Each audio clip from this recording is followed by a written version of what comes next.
পাগলের কাহিনী বলাটা খুব মুশকিল, কারণ এটা বললে শেষ করা যাবে না। স্ট্রাগল অনেকভাবেই স্ট্রাগল করতে হয়, কারণ একজন মেয়ের জন্য এই পথ অনেক কঠিন। কেমন কঠিন? যেমন আমরা মেয়েরা তো মানে চলার পথে পথে ছেলেদের দৃষ্টিতে আটকা পড়ে যাই। সরাসরি বলো। খেয়ে ফেলবে তো না, খেয়ে ফেলবে না, বা একটা মেয়েকে ভালো লাগলো, একটা প্রোডিউসার বা একটা ডিরেক্টর মনে করতে পারে যে না আমি একে চাই বা সামথিং কিছু। আমরা নতুনদের উপর একটু বেশি থাকে, বিকজ অফ একটা সরলতার কাজ থাকে যে তাদেরকে একটু মানে সরলতার সুযোগ নেয়।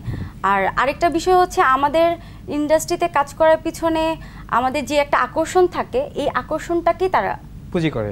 হ্যাঁ, তো এই ক্ষেত্রে আমি মনে করি যে আমাদেরকে সবকিছু মানে টেকনিক্যালি হ্যান্ডেল করতে হয়। এই কৌশলটা তুমি যে অ্যাপ্লাই করো বা নতুনদের অ্যাপ্লাই করতে হয়, এটা কি সবার ক্ষেত্রেই করতে হয় নাকি তোমার ক্ষেত্রে বেশি করতে হয়েছে? এখন যে কোনো ব্র্যান্ডের পুরাতন এসি বদলে নতুন ওয়ালটন এসিতে উপভোগ করুন 25% ছাড়।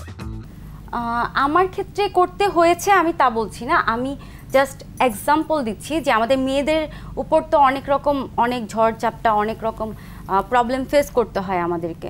দেখা গেল যে একটা ছবিতে আমি কাস্ট হয়েছি, আবার সেই ছবি থেকে আমাকে বাদ দিয়ে দেওয়া হচ্ছে, মানে সেটা তো আবার রোশনকে অন্যভাবে দেখেছি, আমরা শুনেছি।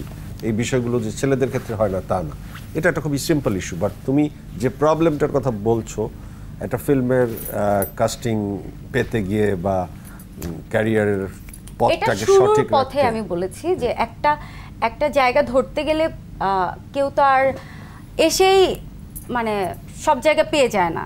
তাকে ওই জায়গা মতো আসতে গেলে তাকে হয়তো বা অনেক কষ্ট করতে হয়, অনেকের রেফারেন্সে আসতে হয়। আর কেউ যদি মানে সঠিক রেফারেন্স পায়, দেন এই প্রবলেম তো ফেস করতে হয় না।